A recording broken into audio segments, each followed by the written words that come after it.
Él los invitó a acercarse.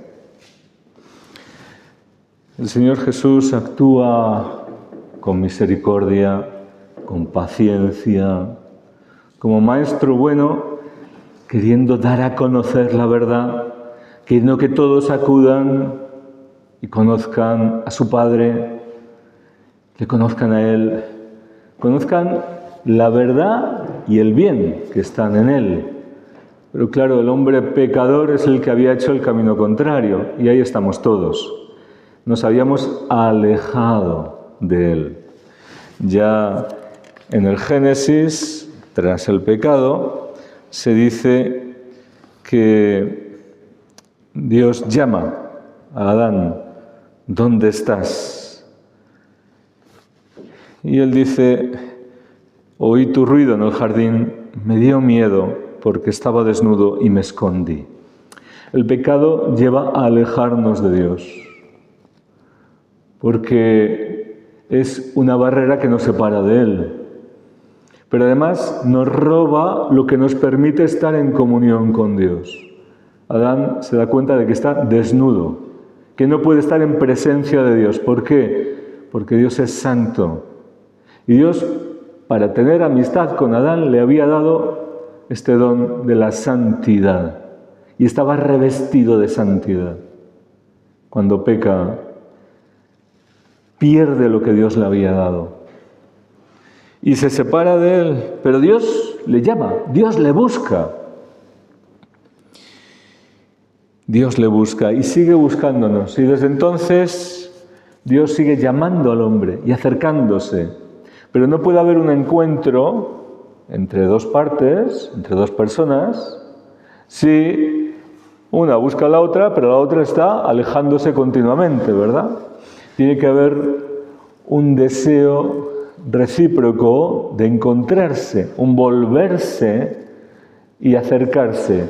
También nosotros tenemos que hacer nuestra parte. La parte de Dios, la más importante.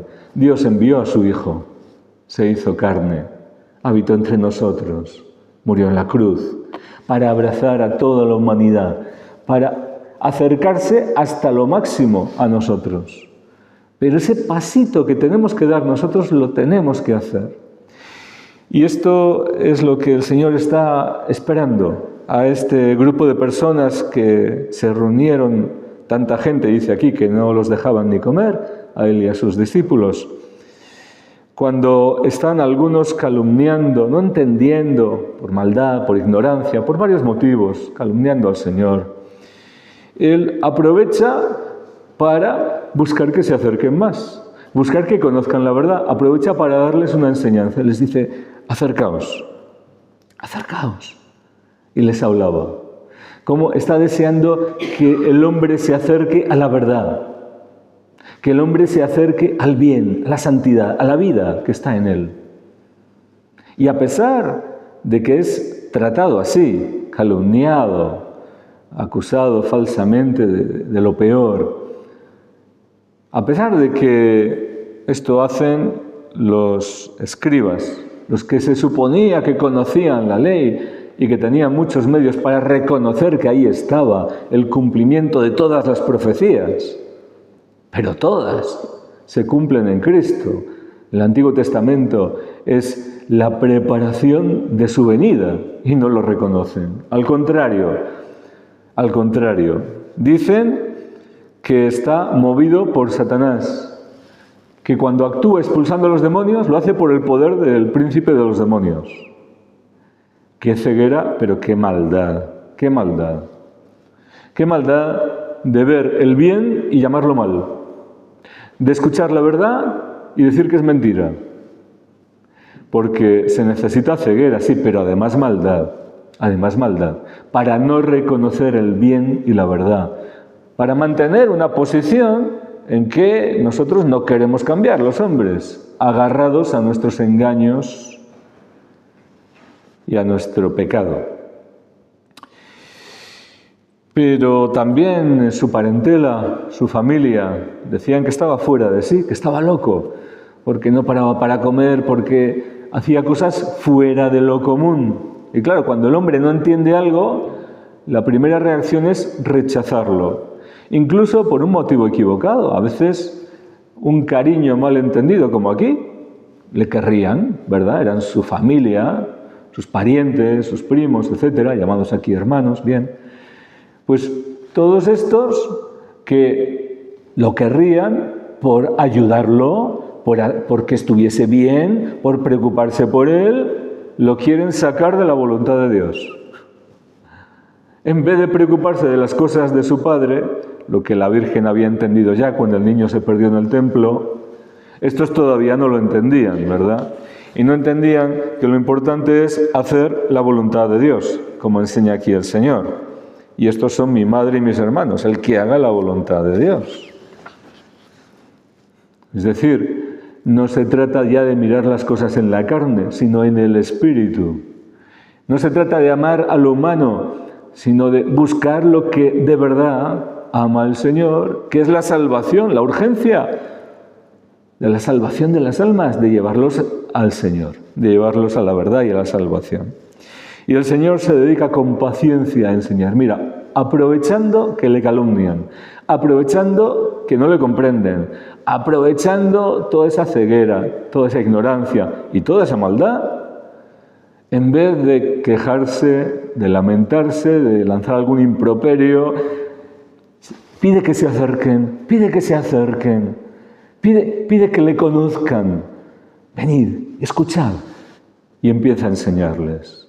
Y empieza a enseñarles. Y como le acaban de calumniar que tenía un espíritu inmundo, que era Beelzebú, nada menos, el que actuaba a través de él, pues empieza a hablar de la realidad espiritual, de cómo actúan los demonios. Y de aquí hay una autoridad que está sobre la de los demonios. Él tiene autoridad, porque dice que si a un hombre fuerte primero no se le ata, pues nadie puede entrar y arramblar con su casa.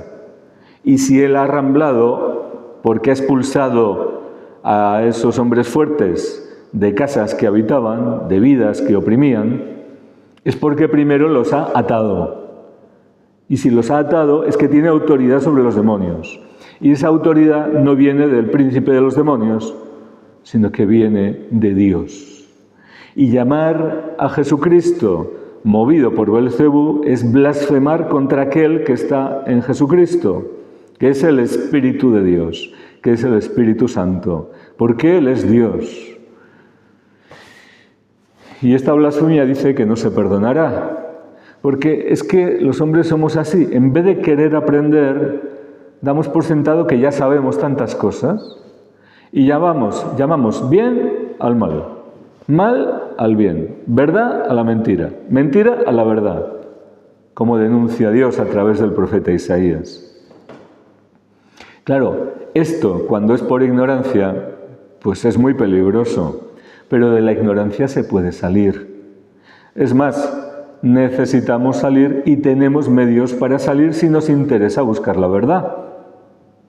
Porque hay quien no quiere buscar la verdad, porque no la quiere aceptar. Entonces, de entrada tiene un problema, ¿verdad? Es enemigo de la verdad y no quiere cambiar. Pero de la ignorancia se puede salir. El problema es cuando esa situación ya no es solo ignorancia, sino ceguera voluntaria de enfrentarse contra la verdad y contra Dios, que es lo que estaba pasando aquí. Y claro, esa situación, ¿cómo se resuelve? Si el que puede sanarnos es el Espíritu de Dios, que nos conduce a la verdad, que nos revela Jesucristo, que nos convence de pecado para que nos arrepintamos y aceptemos la reconciliación con Dios. Si el Espíritu Santo está tratando todo esto y decimos que el Espíritu Santo es el diablo y nosotros estamos bien, estamos resistiendo al Espíritu Santo, estamos cerrándonos a su gracia.